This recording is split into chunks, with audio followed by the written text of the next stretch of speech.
This is Act 3, Scene 4 of Richard II. After the lengthy scene that is Act 3, Scene 3, where we see Richard II being captured, Act 3, Scene 4 gives us the perspective of the female, in this case it's Queen Isabel.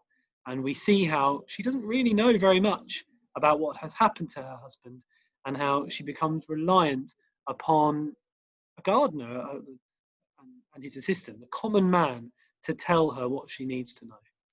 Let's take a look.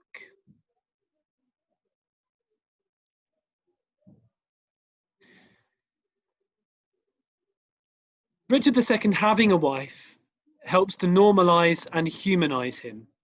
That there is a kind of family background of some description helps to make him a human being. Because for much of the play, Shakespeare seeks to present him as a man who sees himself as otherworldly. So she normalizes him, that's fine. She enters with her servants, and at the beginning of the scene, she is really quite downcast. There is this sense of foreboding. So even though she doesn't know that her husband has been captured, the absence of knowledge seems to create this feeling of being downcast. What shall we do that shall drive away the heavy thought of care? What can we do to distract us? We'll play bowls. No, bowls will make me sort of feel that everything's against me, based on the way that the balls fall, or should I say the bowls. Dance. No, I don't, I can't dance. My legs have no measure in delight when my poor heart keeps me in grief. I can't dance while my heart is sad. We'll tell tales, stories. No, can't do that.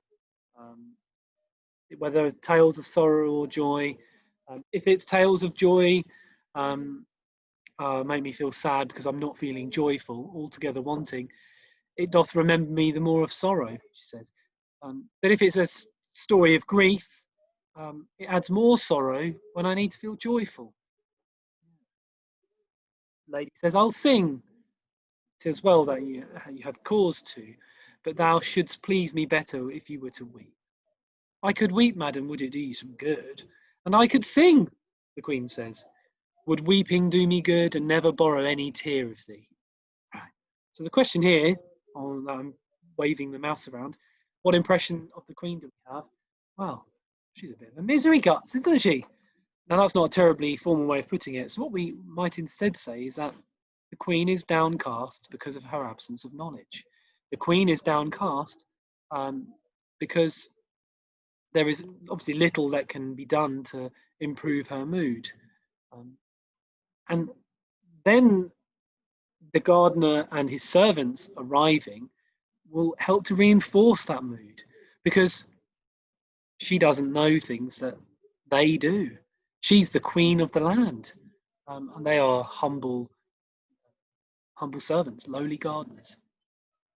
So Shakespeare is perhaps suggesting that the role of women is to be marginalized because she doesn't have any knowledge.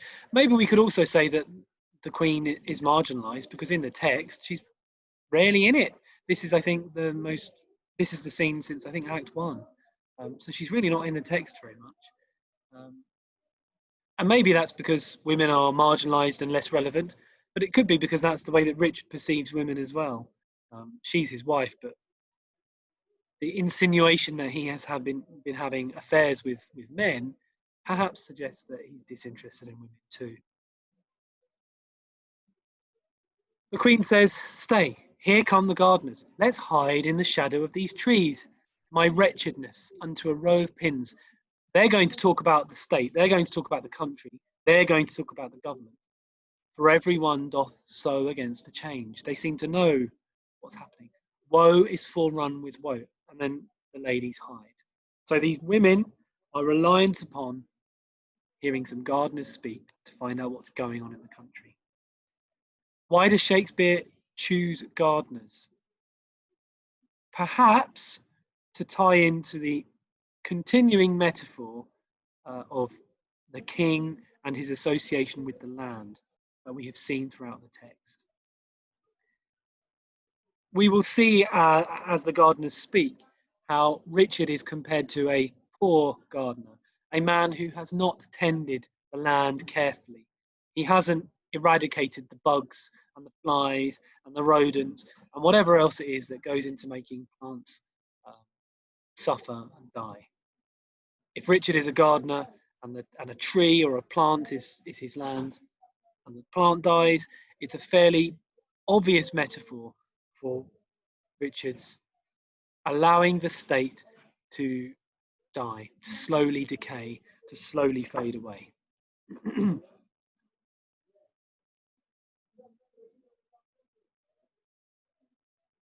What does the gardener say? Go bind thou up yon dangling apricots, which like unruly children make their sire stoop with oppression of their prodigal weight. Give some supportance to the bending twigs. You, go thou and like an executioner cut off the heads of too fast-growing sprays that look too lofty in our commonwealth. All must be in even in our government. You thus employed, I will go root away the noisome weeds which without profit suck the soil's fertility from wholesome flowers. What does it mean? You, the first servant, go and sort those apricots out because there are loads of them. And unless there's some kind of support, they'll fall off and die. This may be a metaphor for the people. Now, there are many people, and unless we support those people, the citizens, then they suffer. The second servant, you, go and get rid of the weeds. Go and get rid of the pests, those things that look too lofty in our commonwealth. So if the king is the tree, then get rid of those bugs that cause the decay. So the suggestion here is that the likes of bushy, bagot, and green, they are the lofty, the sprays that are too lofty. They are the weeds that have poison the plant. In this case, Richard II. And he will also get rid of the weeds as well. Yeah. As it carries on, the servant then says, why should we in the compass of a pale keep law and form and due proportion, showing as in a model our firmest state, when our sea-walled garden, the whole land is full of weeds, her fairest flowers choked up, her fruit trees all unpruned, her hedges ruined, her knots disordered, and her wholesome herbs swarming with caterpillars? He's kind of saying, what? No. Why do we try and do this? Why should we get rid of the bugs and the weeds when there is no sense that the kind of beauty of the country can ever return? And he's referring to the beauty of the garden, but he's sort of saying it's a kind of a thankless task. If ever any of you have ever done some gardening or seen somebody else doing some gardening, it's like a thankless task. You get rid of some weeds and some more grow back. Drives me nuts, if I'm honest. So that's almost what he's suggesting. Who are the caterpillars? Maybe the caterpillars are bushy, bagot, and green once more. They're the pests. Pests that have eaten through the plant, like hungry caterpillars, and have kind of choked it up and prevented it from flourishing. The monarchy is being prevented from flourishing and thriving because of bad advice. The caterpillars. Hold thy peace, stop. Don't say any more. He that hath suffered this disordered spring hath now himself met with the fall of leaf. Now they're not talking about a garden anymore, are they? They're talking about the monarch.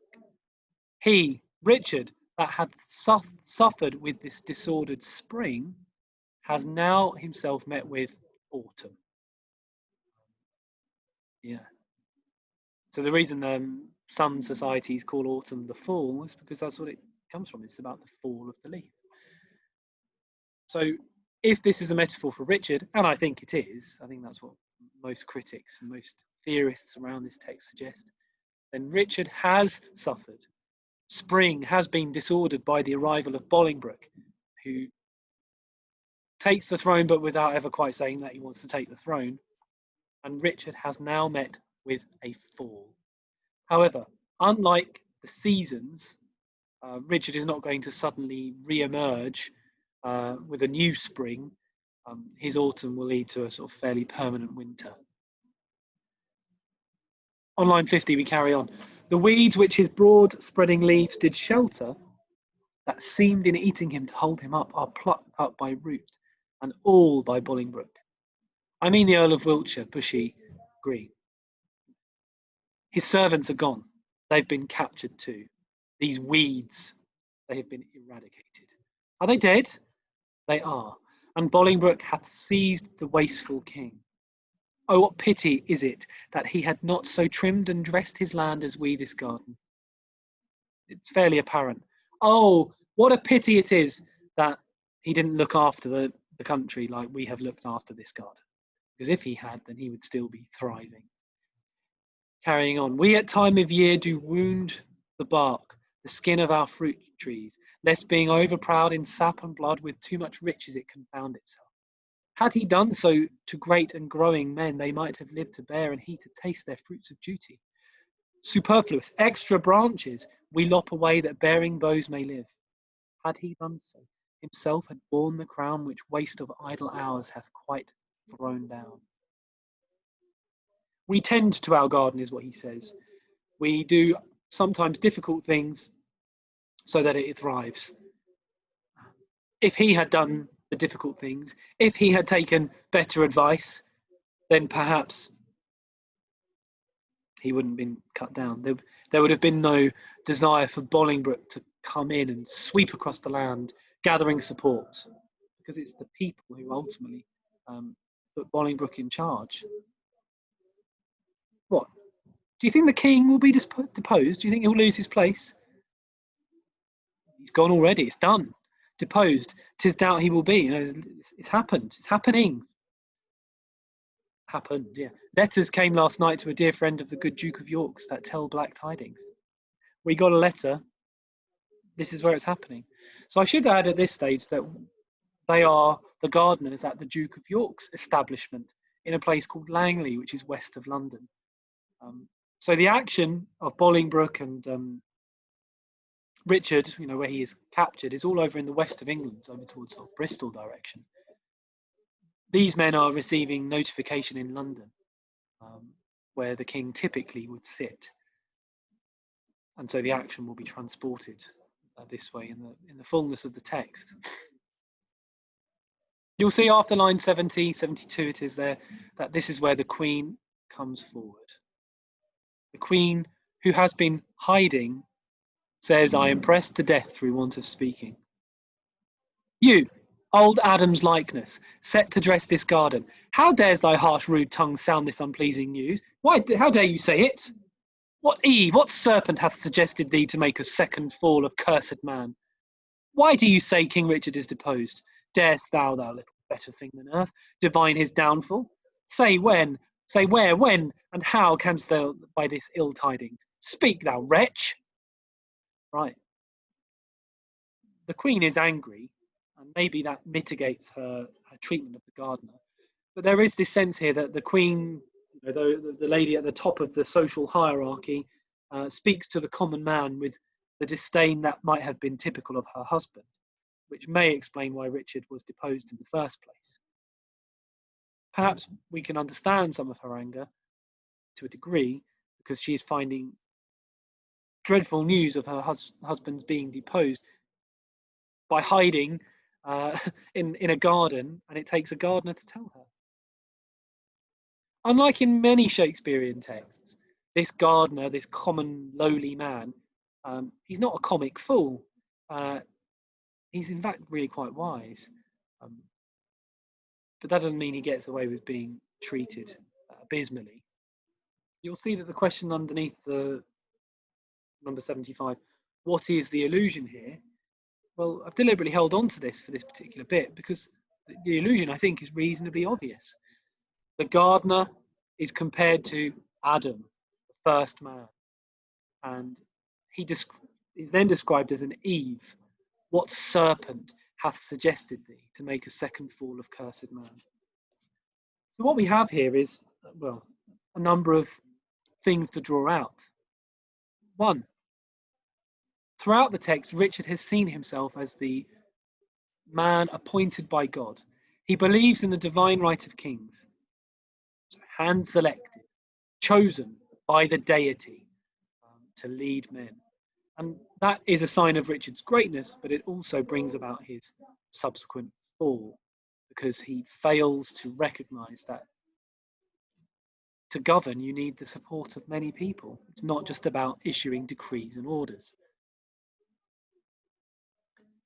But in the story of the Garden of Eden, Adam and Eve, they take the apple which symbolizes knowledge, they take the apple from the tree of knowledge and are cast into sin. And in revealing this knowledge, we see the fall of the monarch. We see the fall of the king. We see the fall of the queen. And they are cast into sin. They are left to fend for themselves, just like in the story of Adam and Eve. Their guilt is now apparent. Their nakedness, Adam and Eve's nakedness, is a source of shame. And the queen here is shamed.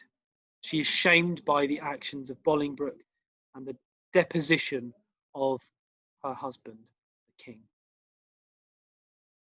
She wants to know where he got this information. He says, "Pardon me, madam, little joy have I to breathe this news, yet what I say is true. Richard, he is in the hold of Bolingbroke. Their fortunes are weighed. In your lord's scale is nothing but himself. He has no one on his side, and some few vanities that make him light. But in the balance of great Bolingbroke, besides himself, are all English peers. Bolingbroke has everyone on his side, all of the nobility and the gentry. And with that odds, he weighs King Richard down. Go to London and you will find it exactly I've said." You know, he potentially, the gardener, has a right to be angry at what he has just been called. He's just been called a wretch, been compared to some snake who has caused the queen to fall into sin. But he responds with great kindness, really. Just says, "What I said is true. Nimble mischance that art so light of foot, doth not thy embassage belong to me, and am I last that knows it? Oh, thou think'st to serve me last that I may longest keep thy sorrow in my breast. Come, ladies, go to meet at London, London, kings in woe. What, was I born to this, that my sad look should grace the triumph of great Bolingbroke? Gardener, for telling me these news of woe, pray God the plants thou graft'st may never grow." What does it mean to graft? Well, in this instance, it's not necessarily about hard work. Although to graft something to another thing would likely be very hard work. So to graft usually means to sort of join something to another thing. And what she's saying here is, for telling me this terrible news, I hope your plants never grow. Again, a rather unpleasant message to leave this gardener with. How does the gardener respond? With much magnanimity. Can I ever say that? He's very magnanimous about it. He understands. Poor queen. So that thy state might be no worse, I would my skill were subject to thy curse. I don't want to cause you any further pain, so I hope you're right. I hope the plants don't grow. Here did she fall a tear, here in this place I'll set a bank of rue, sour herb of grace. Rue, even for Ruth, here shortly shall be seen in the remembrance of a weeping queen.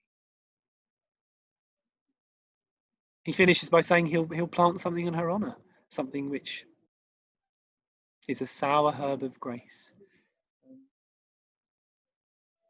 He doesn't take offence. Her curse of him, her insult of him is arguably half-hearted. I mean, it might not necessarily be completely meant, and maybe that's why he excuses it to a significant degree.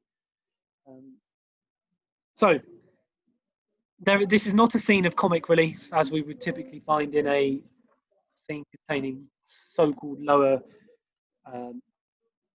class or members of society who are of lower status members of society is probably a better way of putting it. Try and avoid the word class, I think. And what we see here is this continuation of Richard being associated with the land. As a gardener of the land that is the country, he has allowed it to fall into decay.